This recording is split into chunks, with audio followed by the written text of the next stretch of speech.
Hello everyone, आप सबका स्वागत है आपके अपने लर्निंग प्लेटफॉर्म जिसका नाम है एच सी कोडिंग हब। मैं हूं आपका भैया, आपका मेंटोर यशु परमार। और हम हमारी नेक्स्ट क्लास में पहुंच चुके हैं, हमारी बैच की। तो हम अभी तक क्या क्या पढ़ चुके हैं, एक बार छोटा सा रिकॉल देख ले रहे हैं।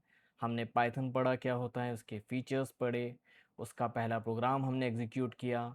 फिर हमने कंपाइलर और इंटरप्रेटर के बीच का डिफरेंशिएशन देखा। कैरेक्टर सेट क्या होता है, टोकन्स क्या होते हैं, keywords, identifiers, expression, statements, variables, input method, print method, ये हमने देखा। फिर हमने डेटा टाइप्स पढ़े जिसमें इम्यूटेबल और म्यूटेबल को देखा। ऑपरेटर्स एंड ऑपरेंड्स देखे हमने। यूनरी एंड बाइनरी ऑपरेटर्स को देखा, अर्थमेटिक ऑपरेटर देखा, और जितने भी हमारे ऑपरेटर्स के टाइप से वो हम सारे के सारे देख चुके थे। कल हमने एक लाइव क्लास ली थी जिसमें हमने जितने भी ऑपरेटर्स तक के क्वेश्चन हैं, इंपॉर्टेंट क्वेश्चन जो शीट में थे, और साथ ही साथ 4 साल के जितने भी हमारे 2023 से बोर्ड में जितने भी पेपर में क्वेश्चंस आए थे इन टॉपिक्स रिलेटेड, वो सारे के सारे कल हमने लाइव क्लास में सॉल्व कराए हैं और साथ ही साथ आपके डाउट्स भी देखे हैं। ठीक है, तो आज की क्लास में हम क्या शुरू करने जा रहे हैं, आज हम टाइप कन्वर्जन शुरू करने जा रहे हैं कि टाइप कन्वर्जन क्या होता है, उसके टाइप्स क्या क्या होते हैं, साथ साथ एरर्स देखेंगे, क्या क्या एरर्स के टाइप्स हैं वो देखेंगे, स्टेटमेंट्स के टाइप देखेंगे। और आज हम कोशिश करेंगे कि कंडीशनल स्टेटमेंट्स को भी थोड़ा बहुत देख लें। ठीक है, अगर टाइम बचेगा तो हम कोशिश करेंगे कंडीशनल स्टेटमेंट्स भी देखेंगे, इफ स्टेटमेंट क्या होता है, इफ एल्स क्या होता है, ये भी हम एक एक करके देखेंगे। ठीक है, तो चलिए शुरू करते हैं हम आज की क्लास। ठीक है, ठीक है। अब देखिए, सबसे पहले हम बात करें टाइप कन्वर्जन क्या होता है बच्चे। देखिए, जब भी हम किसी एक टाइप की वैल्यू को दूसरी टाइप में कन्वर्ट करते हैं, जैसे मान लीजिए मेरे पास था 4.2, ये क्या है मेरे बच्चे, फ्लोट। डेसिमल पॉइंट वाला क्या है मेरे बच्चे, फ्लोट है। मैं इसको किसी दूसरे टाइप में, मैंने क्या किया, इसको 4 में कन्वर्ट कर दिया। कैसे करा अभी देखेंगे। यानी मैंने किस में कर दिया, इंटीजर में। मैंने एक टाइप की वैल्यू को दूसरे टाइप में कन्वर्ट कर दिया। ये प्रोसेस क्या कहलाता है मेरे बच्चे, टाइप कन्वर्जन। क्या कहलाता है मेरे बच्चे, टाइप कन्वर्जन। दो तरह के टाइप कन्वर्जन होते हैं, पहला है इम्प्लिसिट टाइप कन्वर्जन, दूसरा है एक्सप्लिसिट टाइप कन्वर्जन। दो टाइप के हैं, इम्प्लिसिट और एक्सप्लिसिट मेरे बच्चे। ठीक है, अब बात करते हैं इम्प्लिसिट टाइप कन्वर्जन क्या होता है। देखिए, this conversion is perform by interpreter automatically. ये खुद ब खुद हो जाता है, इसमें हम कभी भी पार्टिसिपेट नहीं करते। हम यानी प्रोग्रामर कभी भी खुद से हमें कन्वर्ट नहीं करते हैं, ये अपने आप हो जाता है। ठीक है, मैं मैनुअली जाके कन्वर्ट नहीं कर रहा हूँ, ये खुद से कन्वर्ट हो जा रहा है। जैसे अगर मैंने एग्जाम्पल देखते हैं, मैं एक प्रोग्राम लिख रहा हूँ। मैंने एक ए वेरिएबल लिया, ए के अंदर क्या दिया बेटा, 5 वैल्यू। एक वेरिएबल लिया बी, बी के अंदर क्या वैल्यू दी बच्चे, सी। ठीक है, और मैंने नेक्स्ट स्टेटमेंट लिखा c is equal to A divided by B, और प्रिंट क्या कराया बच्चे मैंने, c को। ठीक है, तो देखो बच्चे, एक a वेरिएबल है, a के अंदर क्या वैल्यू गई मेरे बच्चे 5। दूसरा b वेरिएबल है, b के अंदर वैल्यू क्या गई 2। ठीक है, अब a डिवाइडेड बाई b, जब a को b से डिवाइड करेंगे बच्चे, जब a को b से डिवाइड करेंगे तो क्या रिटर्न करेगा, 2.5 रिटर्न करेगा मेरे बच्चे। तो c में क्या गया बेटा, 2.5। मैंने प्रिंट कराया सी, तो प्रिंट क्या हो जाएगा मेरा 2.5। अब लेके चले थे हम दोनों इंटीजर वैल्यू, और आउटपुट में मुझे यानी रिजल्ट में क्या मिल गया मुझे, फ्लोट टाइप की वैल्यू। तो एक टाइप की वैल्यू दूसरे टाइप में क्या हुई, कन्वर्ट हुई और खुद से हो गई है। ये मैंने कहीं नहीं कन्वर्ट कराया कि मैंने स्पेसिफिक इंस्ट्रक्शन दिया हो कि नहीं भैया ये फ्लोट वैल्यू है, इसको इंटीजर में कन्वर्ट करो, या इंटीजर वैल्यू इसको फ्लोट में कन्वर्ट करो, या इसे स्ट्रिंग में कन्वर्ट करो। मैंने कोई भी इंस्ट्रक्शन नहीं दिया अपने साइड से, ये कंपाइलर या इंटरप्रेटर ने खुद ब खुद क्या किया, कन्वर्ट कर दिया। तो वो कन्वर्जन जो इंटरप्रेटर ऑटोमेटिकली कर देता है विदाउट प्रोग्रामर इंटरवेंशन, मतलब हमारा इंटरवेंशन नहीं होता। तो ये इस टाइप का कन्वर्जन क्या कहलाता है मेरे बच्चे, इम्प्लिसिट टाइप कन्वर्जन। ये कब होता है, it is done generally when different types of data are mixed in an expression। जब डिफरेंट डिफरेंट टाइप के डेटा क्या होते हैं, एक्सप्रेशन में मिक्स हो जाते हैं, तो हमारा क्या होता है, इम्प्लिसिट टाइप कन्वर्जन पार्टिसिपेट करने लगता है। ठीक है बच्चे, अच्छा। अब नेक्स्ट पार्टिसिपेशन, अब नेक्स्ट टाइप के टाइप कन्वर्जन की बात करते हैं बच्चे। नेक्स्ट टाइप का जो टाइप कन्वर्जन है that is explicit type conversion. क्या है बच्चे, एक्सप्लिसिट टाइप कन्वर्जन। ये क्या है, अब एक्सप्लिसिट का मतलब क्या होता है मेरे बच्चे, एक्सटर्नल, मतलब यहां पे एक्सटर्नल बॉडी इन्वॉल्व होंगी। It is a user defined conversion. अब हम इसमें कन्वर्जन करेंगे। ठीक है, that forces an expression to be a specific type. मैं अब यहां पर जैसे मेरे पास है वैल्यू 4.2, तो मैं अब इसको कन्वर्ट कराऊंगा 4 में। अब मैं इंस्ट्रक्शन दूंगा कि भाई मेरे पास कोई फ्लोट वैल्यू वो किस में कन्वर्ट हो जाए, इंटीजर में कन्वर्ट हो जाए। अब यूजर या प्रोग्रामर कन्वर्ट करने का इंस्ट्रक्शंस देगा, क्या देगा, इंस्ट्रक्शंस हम देंगे, ठीक है बच्चे।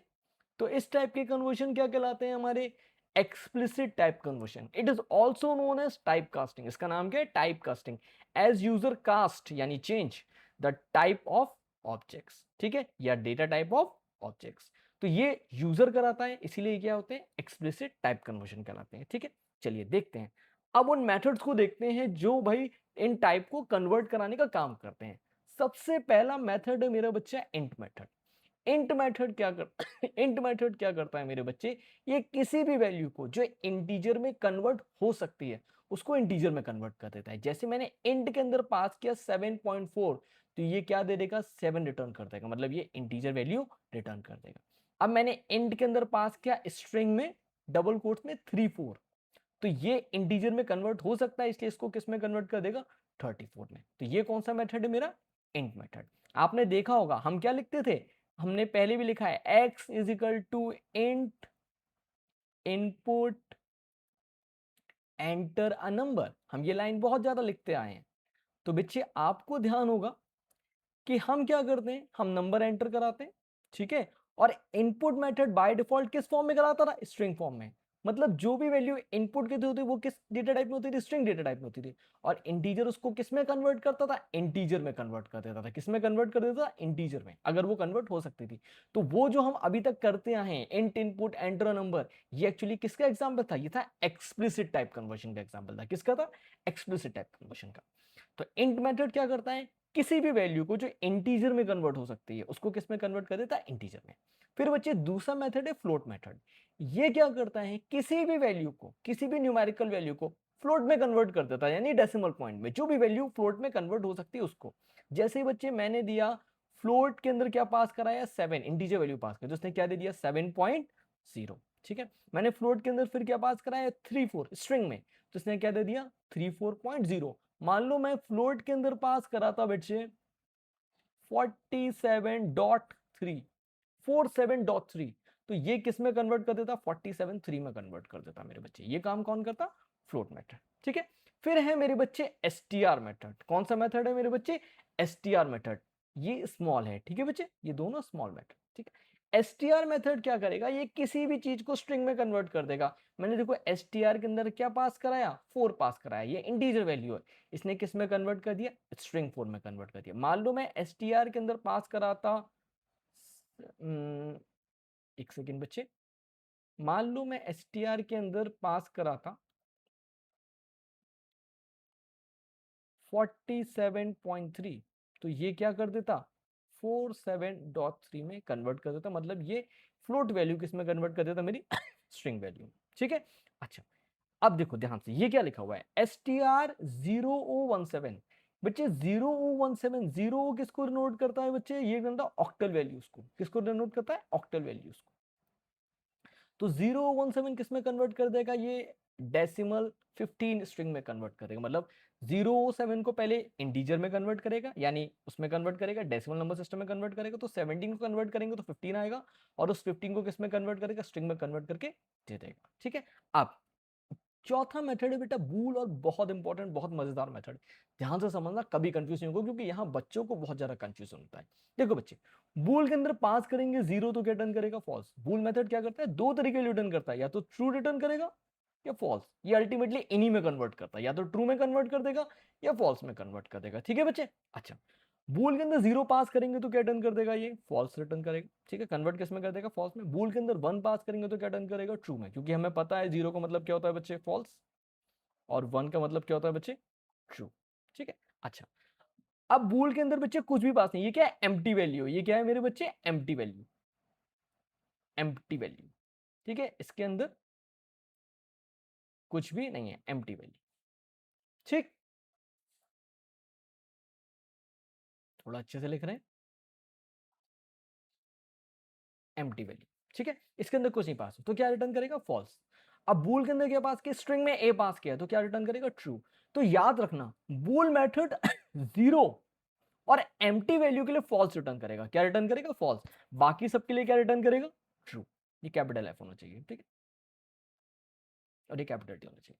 तो जीरो और एम्प्टी वैल्यू के लिए, मतलब बूल के अंदर जब जब आप जीरो और एम्प्टी वैल्यू पास करोगे तभी वो फॉल्स में कन्वर्ट करेगा, बाकी सबके लिए क्या जनरेट करेगा, वो ट्रू में कन्वर्ट कर देगा। ठीक है, यानी बूल के अंदर अगर आप यशु पास कर दो तो वो क्या डन करेगा, ट्रू। बूल के अंदर आप 63 पास कर दो तो वो क्या टर्न कर देगा, ट्रू। बूल के अंदर आप कर दो अमित कुमार पास कर दो तो वो क्या कर देगा, ट्रू। ठीक है बच्चे, चलिए। तो ये क्या था हमारा बूल मेथड। ये सारे मेथड्स थे जो कन्वर्ट कराने का काम करते थे किसी पर्टिकुलर टाइप को किसी में।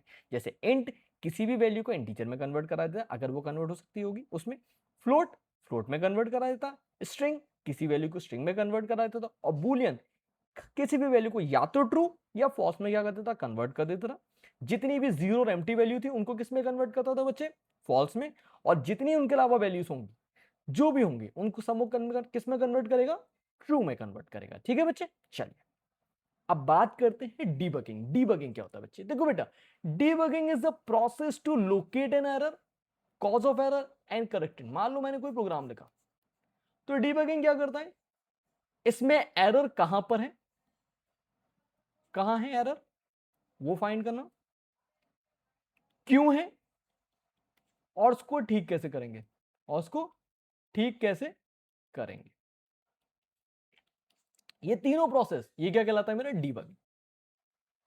क्या कहलाता है मेरे बच्चे, डीबगिंग। मतलब it is a process to locate an error, cause of error and correcting. ये पूरा प्रोसेस क्या कहलाएगा आपका, डीबगिंग कहलाएगा।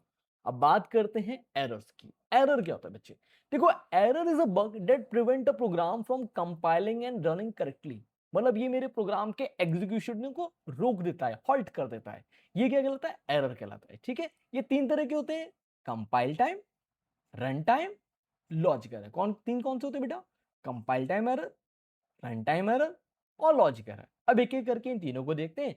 सबसे पहले देखते हैं मेरे बच्चे कंपाइल टाइम एरर।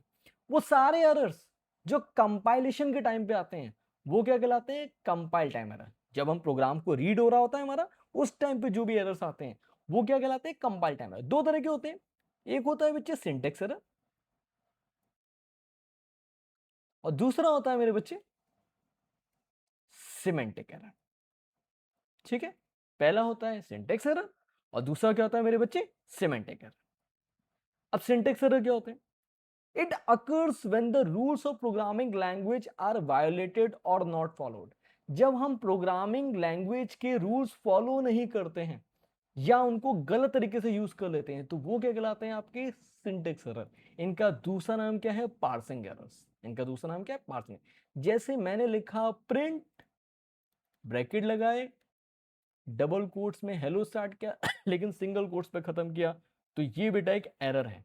ये कौन सा एरर है, सिंटेक्स एरर है। क्योंकि डबल कोट से आपको स्टार्ट करना था तो डबल कोट्स पे खत्म करना था, सिंगल कोट से स्टार्ट करना तो सिंगल कोट पे खत्म करना है। जिस कोट से स्टार्ट करोगे उसी कोट्स पे खत्म करोगे। ये आपने रूल फॉलो नहीं किया तो मेरे बच्चे ये क्या है, सिंटेक्स एरर। आपने लिखा प्रिंट और बच्चे हेलो लिखा और ब्रैकेट क्लोज नहीं किया, तो यहां पर आपने ब्रैकेट क्लोज नहीं किया, ठीक है, तो ये भी क्या है, सिंटेक्स एरर। ये भी क्या है मेरे बच्चे, सिंटेक्स एरर है। ठीक है, चलिए फिर आते हैं सिमेंटिक एरर। सिमेंटिक एरर वो होते हैं जहां पे हमारे स्टेटमेंट्स मीनिंगफुल नहीं होते हैं। सिमेंटिक एरर्स वो एरर्स होते हैं जिसमें हमारे स्टेटमेंट्स मीनिंगफुल नहीं होते हैं। जैसे मैंने लिखा x into Y is equal to Z. अब ये कौन सा एरर है बेटा, सिमेंटिक एरर है। कौन सा एरर है मेरे बच्चे, सिमेंटिक एरर है। ठीक है, कौन सा एरर है, सिमेंटिक एरर है। क्यों, क्योंकि हम क्या लिखते हैं हमेशा, z is equal to X into Y, ये लिखते हैं ना कि ये लिखते हैं। ठीक है, तो हमेशा असाइनमेंट क्या होता है, राइट टू लेफ्ट होता है। यहां पे हम क्या कोशिश कर रहे हैं, लेफ्ट टू राइट करने की कोशिश कर रहे हैं, तो ये क्या है, पॉसिबल नहीं है। तो ये कौन सा एरर में आएगा बच्चे, सिमेंटिक एरर में। चलिए आप में एक छोटा सा आज का होमवर्क है, आपको क्या करना है, एक और एग्जाम्पल सिमेंटिक एरर का पता करना है। आज आज आप गूगल करेंगे और पता करेंगे सिमेंटिक एरर क्या होंगे, और आप मुझे मैसेज करेंगे, बताएंगे, कमेंट करेंगे। ठीक है, या फिर हमारी ऐप के क्या करेंगे, उस कम्युनिटी में जाके पोस्ट करेंगे इसका आंसर। ठीक है, कि सिमेंटिक एरर का दूसरे एग्जाम्पल कोई मुझे सर्च करके बताएंगे आप। ठीक है बच्चे, चलिए अब बात करते हैं हम रन टाइम एरर की। किसकी बात करते हैं बच्चे, रन टाइम एरर की। Errors that occur during the execution of program are run time errors. वो एरर्स जो प्रोग्राम के एग्जीक्यूशन के टाइम पे आते हैं वो क्या कहलाते हैं आपके रन टाइम एरर्स। क्या कहलाते हैं? Run time errors. They are harder to detect. मतलब जब आपका प्रोग्राम का एग्जीक्यूशन स्टार्ट होता है, आउटपुट स्क्रीन पर आ जाते हैं, वहां पे जब आप कुछ एंटर करा रहे होते हैं वैल्यू, तो वो सारे क्या हो, जब वो एरर जब वहां आते हैं तो वो सारे एरर क्या कहलाते हैं आपके रन टाइम एरर कहलाते हैं। ठीक है, sometimes they stop the execution which is then called program crashed और एबनॉर्मल टर्मिनेशन। जैसे इनफाइनाइट लूप लग गया, रॉन्ग डेटा टाइप लग गया, ये क्या होते हैं आपके, ये क्या होते हैं आपके रन टाइम एरर होते हैं। ठीक है, जैसे देखते हैं बच्चे, एग्जाम्पल देखते हैं। ठीक है, मैंने क्या किया, मैंने लिखा a is equal to int input enter a value और प्रिंट कराया आपने a इंटू 2। अब आप जब a इनपुट कराने जा रहे हो तो जब लिखा आएगा आउटपुट स्क्रीन पर एंटर अ वैल्यू, और आपने क्या दे दिया, मान लो दे दिया आपने अमित, यहां पे आपको इंटीजर वैल्यू देनी थी लेकिन आपने क्या दे दिया, स्ट्रिंग वैल्यू। तो यहां पे क्या आएगा, एरर आ जाएगा। क्यों? क्योंकि मेरे बच्चे ये वैल्यू इंटीजर में कन्वर्ट नहीं कर सकता है, तो ये क्या एग्जीक्यूशन के टाइम पे आ रहा है, इसलिए ये क्या कहलाएगा, रन टाइम एरर। क्या कहलाएगा, रन टाइम एरर। ठीक है, चलो एक बार देखते हैं इसको करके। ठीक है बच्चे, चलो पाईचार्म हमने खोला, हम सारा काम पाईचार्म पे करेंगे। ठीक है, मजा आएगा पाईचार्म पे करने में, नई तरीके से काम करेंगे, एक डेवलपर वाली फीलिंग लेके आएंगे। ठीक है बच्चे, हम गए बच्चे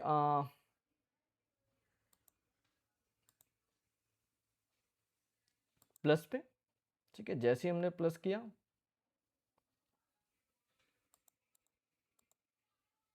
पाइथन फाइल, पाइथन फाइल पे क्लिक किया, मैंने लिखा नाम एरर नाम की, एरर्स।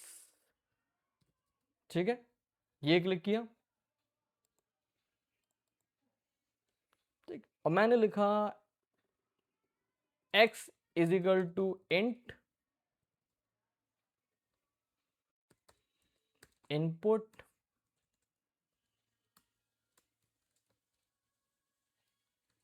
Enter a value. ठीक है बच्चे, और मैंने प्रिंट कराया x इंटू 2। ठीक है, अब आपको क्या करना है, आप गए, आपने इसको क्या कर लिया, करंट फाइल, और आपने एग्जीक्यूट किया। अब देखो आपने वैल्यू एंटर कराने के लिए आया। ठीक है, क्या है आपकी वैल्यू एंटर कराने के लिए आया। ठीक है, आपने क्या कराया, लिखा है अमित। जैसे ही आपने अमित किया, देखो बेटा एरर आ गई। क्यों, क्या आ रही, इनवैलिड लिटरल फॉर इंट, मतलब अमित वैल्यू में कन्वर्ट नहीं हो सकता। कौन सी एरर आ रही है, वैल्यू एरर। किस टाइम पे आ रही है, एग्जीक्यूशन के टाइम पे आ रही है। तो ये सारे एरर्स क्या कहलाते हैं आपके मेरे बच्चे, ये सारे एरर्स आपके कहलाते हैं रन टाइम एरर, जिनको हम एग्जीक्यूशन एरर्स भी बोलते हैं। ठीक है बच्चे, चलो अब बात करते हैं हम लॉजिकल एरर्स की। सबसे ज्यादा खतरनाक और सबसे हार्डेस्ट होते हैं ये डिटेक्ट करने के लिए, लॉजिकल एरर्स। लॉजिकल एरर क्या होते हैं बेटा, the error that occurs due to the wrong logic in the program are considered as logical error. ठीक है, they are harder to detect, मतलब वो एरर्स जो आपके गलत लॉजिक की वजह से प्रोग्राम में आ रहा है, वो सारे क्या कहलाते हैं, लॉजिकल एरर्स। देखिए, जब आपके कंपाइल टाइम एरर आएंगे, बाकायदा मैसेज आएगा कि भाई ये गलती है। जब आपके रन टाइम एरर आएंगे, बाकायदा मैसेज आएगा कि आपने ये गलती करी है, क्योंकि आपने वहां पे कहीं ना कुछ गलत काम किया है, कुछ गलती ऐसी कर दी है जिसको डिटेक्ट कर लिया गया है, जिसको क्या किया, इंटरप्रेटर डिटेक्ट कर लिया, ये एग्जीक्यूशन के टाइम पे चीजें डिटेक्ट हो गई।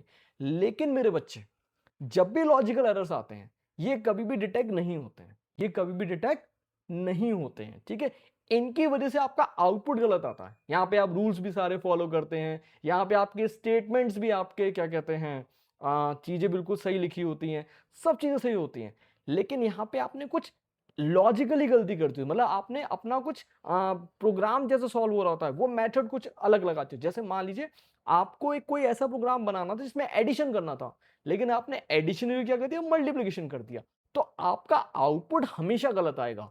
आउटपुट हमेशा गलत आएगा, सारे रूल्स फॉलो हैं, एरर कुछ नहीं आएगी, लेकिन आउटपुट गलत आएगा। तो वो सारे एरर्स क्या होते हैं, लॉजिकल एरर्स होते हैं। उनको पहचानना इतना मुश्किल होता है, इसलिए मुश्किल होता है क्योंकि कंपाइलर, इंटरप्रेटर ये सब हमारी हेल्प नहीं कर पाते, हमें ही ढूंढना पड़ता है। तो वो थोड़े से दिक्कत वाले होते हैं कि भाई उनको ढूंढना कि कहाँ है, कैसे, पूरे प्रोग्राम को रीड करना पड़ता है। तो इसीलिए लॉजिकल होते हैं सबसे ज्यादा मुश्किल होते हैं पहचानने के लिए। ठीक है बच्चे, चलिए अब बात करते हैं हम नेक्स्ट टॉपिक की। हमारा एरर्स वाला टॉपिक आज का खत्म हो गया। अब हम बात करने जा रहे हैं स्टेटमेंट्स की। देखो बच्चे, स्टेटमेंट्स क्या होते हैं? Instructions given to computer. जो भी हम कमांड, जो भी हम प्रॉम्प्ट, जो भी चीज हम देते हैं, वो सारे क्या कहलाते हैं? स्टेटमेंट्स कहलाते हैं। ठीक है, जो भी हम कंप्यूटर को इंस्ट्रक्शन देते हैं वो सारे क्या कहलाते हैं? स्टेटमेंट्स।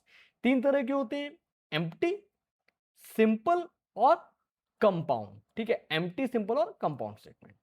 एम्प्टी स्टेटमेंट क्या होता है? A statement which does nothing, जो कुछ भी नहीं करता है, वो क्या कहलाते हैं? एम्प्टी स्टेटमेंट्स कहलाते हैं। क्या कहलाते हैं बच्चे? Empty statements. Also known as pass statement और डू नथिंग और null statement. It takes in following form pass. यानी आपसे अगर पेपर में पूछा जाए कि एम्प्टी स्टेटमेंट का एग्जाम्पल क्या है, पेपर में आ सकता है, तो इसका आंसर क्या होगा मेरे बच्चे? पास। सब कुछ स्मॉल लेटर्स में होगा। पास एक कीवर्ड भी है। ठीक है, तो एम्प्टी स्टेटमेंट है, ये हम लगा देते हैं तो कुछ भी नहीं करता, एग्जीक्यूट हो जाता और कुछ नहीं करता, डू नथिंग स्टेटमेंट है। फिर बात करते हैं हम सिंपल स्टेटमेंट की। Any single executable statement in Python is known as simple statement. जितने भी हम स्टेटमेंट्स अभी तक यूज करते हैं सिंगल, वो सारे क्या है? सिंपल स्टेटमेंट्स है। मैंने लिखा प्रिंट हेलो, प्रिंट हेलो क्या है? Single statement. तो ये क्या कहलाएगा? सिंपल स्टेटमेंट कहलाएगा। वो सारे स्टेटमेंट जो सिंपली हमारे एक एक करके लिखते आए, वो सारे क्या है हमारे तक? Simple statement. अब हम बात करते हैं कंपाउंड स्टेटमेंट्स या ब्लॉक स्टेटमेंट्स की। अब हम जो आगे पढ़ने जा रहे हैं ये सारे क्या होंगे? कंपाउंड स्टेटमेंट्स होंगे या ब्लॉक स्टेटमेंट्स होंगे। कंपाउंड स्टेटमेंट्स क्या होते हैं? जो एक ग्रुप की तरह वर्क करते हैं। Group of statements executed as a unit. मतलब अगर होंगे तो सारे के सारे इकट्ठे होंगे, नहीं होंगे तो कोई नहीं होगा। यानी ग्रुप की तरह एग्जीक्यूट होंगे। अगर एग्जीक्यूट होंगे तो सारे हो जाएंगे, वरना कोई नहीं होगा। इसमें क्या होता है? ऊपर लिखा होता है कंपाउंड स्टेटमेंट हेड, और फिर आते हैं कोलन लगता है, और कोलन लगते ही क्या होता है? हमारा जो इंडेंटेशन है वो आगे शिफ्ट हो जाता है। देखिए पहले हम यहां से लिख रहे थे, अब ये आगे शिफ्ट हो जाएगा। जितना भी इंटेंडेड पार्ट होता है वो सारा उस कंपाउंड स्टेटमेंट का पार्ट होता है। ये सारे इकट्ठे सॉल्व होते हैं। एग्जाम्पल की बात करें तो conditional statements,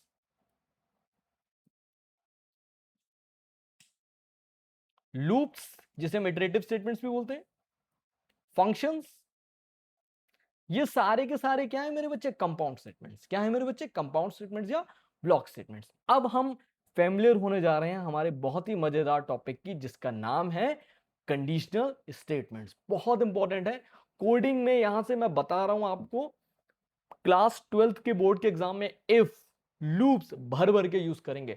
question file handling का होगा, लगा उसमें आप इफ रहे होंगे, लगा आप उसमें लूप रहे होंगे। बिना लूप्स और कंडीशनल स्टेटमेंट्स के आप प्रोग्रामिंग कर ही नहीं सकते। तो बहुत इंपॉर्टेंट, बहुत ही मजेदार टॉपिक स्टार्ट होने वाला है, बिल्कुल ध्यान से सुनिएगा। ठीक है, चलिए। कंडीशनल स्टेटमेंट्स क्या होते हैं? The statements which work on several condition, the statements which work on several conditions are known as conditional statements. वो स्टेटमेंट जो किसी पर्टिकुलर कंडीशंस के ऊपर वर्क करते हैं वो क्या कहलाते हैं? Conditional statements. इनको हम डिसीजन मेकिंग स्टेटमेंट भी बोलते हैं। क्या बोलते हैं मेरे बच्चे? डिसीजन मेकिंग स्टेटमेंट्स भी बोलते हैं। मतलब हमें जब कोई भी डिसीजन लेना होता है कि भैया ये चलाना है, ये काम करना है, या ये करना है, ये एग्जीक्यूट करना है, या ये एग्जीक्यूट करना है, या कुछ और एग्जीक्यूट करना है, तो वो सारे किस में आते हैं? Conditional statement. ये किसी पर्टिकुलर कंडीशन के बेस पे एग्जीक्यूट होते हैं। अगर कंडीशन ट्रू होगी तो एग्जीक्यूट होंगे, नहीं ट्रू होगी तो कुछ और होगा या एग्जीक्यूट ही नहीं होंगे। ठीक है, तीन तरह के होते हैं, if statement, if else statement और इफ एल्स स्टेटमेंट। कौन कौन से होते हैं? If statement, if else statement और इफ एल्स स्टेटमेंट। सबसे पहले बात करते हैं मेरे बच्चे इफ स्टेटमेंट की। ध्यान से सुनना। If statement test a condition. If statement क्या करता है? कंडीशन को टेस्ट करता है या चेक करता है। If the condition evaluates to true then the statements under the body of if are executed, otherwise they are ignored by interpreter. मतलब इफ स्टेटमेंट क्या करता है? एक कंडीशन चेक करता है। अगर वो कंडीशन ट्रू है तो स्टेटमेंट्स जो होंगे हमारे इफ के अंदर, जो भी स्टेटमेंट्स होंगे इफ की बॉडी के अंदर, वो एग्जीक्यूट होंगे। अगर वो स्टेटमेंट, अगर वो कंडीशन हमारी फॉल्स है तो वो स्टेटमेंट इग्नोर हो जाएंगे, तो वो स्टेटमेंट एग्जीक्यूट नहीं होंगे। सिंटेक्स क्या होता है? इफ, इसके अंदर एक्सप्रेशन या कंडीशन आती है, वो चेक होती है, और नीचे क्या होते हैं? स्टेटमेंट्स होते हैं। क्या लिखा होता है बेटा? इफ, फिर हमारी क्या होती है? कंडीशन या एक्सप्रेशन, फिर हम कोलन लगाते हैं। जैसे कोलन लगाते हैं इंडेंट, कर्सर हमारा आगे शिफ्ट हो जाता है, इंडेंटेशन हो जाता है। हम क्या लिखते हैं? यहाँ पे स्टेटमेंट्स लिखते हैं। एक भी हो सकते हैं, एक से ज्यादा भी हो सकते हैं। अगर ये ट्रू होगी तो ये स्टेटमेंट चलेंगे, अगर ये फॉल्स होगी तो स्टेटमेंट करेंगे इग्नोर हो जाएंगे। ठीक है, चलिए एक प्रोग्राम देखते हैं पहले, फिर हम आगे देखते हैं, ठीक है। एक प्रोग्राम देखते हैं, write a program to check whether a number is positive और नॉट, मतलब पॉजिटिव है या नहीं, हमें बस ये चेक करना है, ठीक है। तो मैंने एक नंबर लिया n, int input enter a number if n। अब पॉजिटिव नंबर क्या होते हैं, वो सारे नंबर जो जीरो से बड़े होते हैं वो सारे क्या होते हैं, पॉजिटिव होते हैं। मैंने चेक किया, if n is zero print n is positive, ठीक है बच्चे। देखो, अब मान लो यूजर ने n की वैल्यू एंटर कराई 4, तो चेक किया क्या 4 0 से बड़ा है, भैया बिल्कुल बड़ा है। कंडीशन क्या मिली, ट्रू मिली। ट्रू मिलती प्रिंट क्या होगा, प्रिंट n की वैल्यू कितनी है 4, और फिर क्या लगाए, इज पॉजिटिव किस में आ रहा है, डबल कोट्स में आ रहा है, तो आउटपुट आ जाएगा इज पॉजिटिव। अब इस प्रोग्राम को मान लो फिर से हम एग्जीक्यूट करते, n की वैल्यू अब क्या एंटर कराते हैं -5, क्या -5 0 से बड़ा है, नहीं भाई बड़ा नहीं है, क्या रिटर्न करेगा फॉल्स। तो ये वाला पार्ट एग्जीक्यूट नहीं होगा और कुछ भी आउटपुट पे नहीं आएगा, कुछ भी एग्जीक्यूट नहीं हुआ, कुछ भी नहीं आएगा, ठीक है। चलिए अब एक और क्वेश्चन देखते हैं, ठीक है। मैंने लिखा write a program to check whether a number is positive और नेगेटिव और जीरो। आपको एक नंबर एंटर कराना है और चेक करना है कि वो पॉजिटिव है या नेगेटिव है या जीरो है। तो बच्चे मैंने एक एन वेरिएबल लिया, मैंने कराया int input enter a number, ठीक है।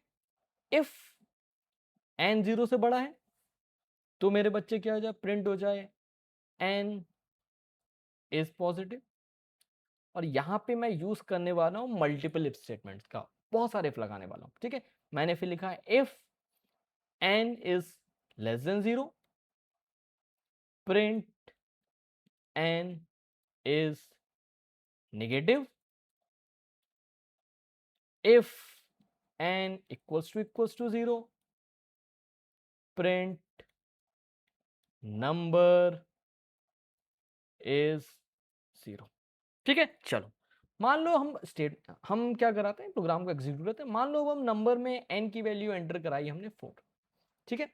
अब यहाँ चेक किया क्या 4 0 से बड़ा है, भाई साहब बिल्कुल बड़ा है। कंडीशन क्या मिली, ट्रू मिली।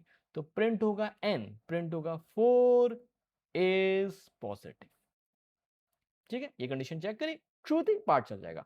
अब जब मल्टीपल इफ लगते होते हैं तो बेटा हर कंडीशन चेक होगी, हर कंडीशन क्या होगी, चेक होगी। जो जो ट्रू मिलती जाएंगी वो चलती जाएंगी, जो जो ट्रू नहीं मिलेंगी उसके क्या करते, इग्नोर करते हो। लेकिन चेक सारी कंडीशन होंगी, ठीक है। अब चेक किया क्या n 0 से छोटा है, नहीं भाई छोटा नहीं है, तो ये पार्ट नहीं चलेगा। फिर n कितना है 4, क्या 4 0 के बराबर है, नहीं भाई ये भी नहीं है, तो ये पार्ट नहीं चलेगा, ठीक है। अब फिर से लूप चलाते हैं। मान लो n की वैल्यू उसने एंटर कराई थी 0, ठीक है। क्या 0 0 से बड़ा है, नहीं भाई 0 0 से बड़ा नहीं है, ये वाला पार्ट फॉल्स हुआ, ठीक है, नहीं चलेगा। फिर नेक्स्ट कंडीशन चेक करेगा, क्या 0 0 से छोटा है, नहीं भाई ये भी छोटा नहीं है, ये भी नहीं चलेगा। अब फिर थर्ड कंडीशन चेक करेगी, क्या n 0 के बराबर है, क्या भाई 0 0 के बराबर है, भाई साहब बिल्कुल कंडीशन ट्रू है। तो आउटपुट में क्या आएगा, नंबर इज 0, ठीक है। चलो इस प्रोग्राम को एक काम करते हैं, चला कर देखते हैं बच्चे, ठीक है।